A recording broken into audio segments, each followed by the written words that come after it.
गणधारणारे Tata power office बाळमकुळी ठारे विभिन्न असुविधारे साधारण ग्रामवासी सम्मुखीन होउछंती।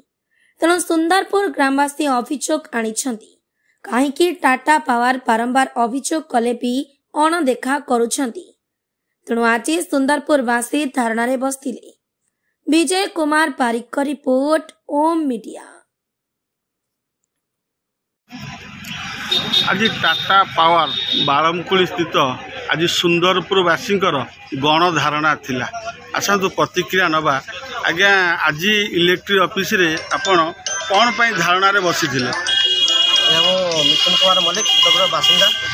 आम ये गणधारणा बसलु कि आम गाँव में बहुत असुविधा सम्मुखीन होती लोक मैंने विद्युत नहीं से गणधारणा बसलु। अच्छा, कौन प्रतिश्रुति देले टाटा पावर आपन? प्रतिश्रुति देते से आम सहित जी जॉइंट सर्वे करेंगे।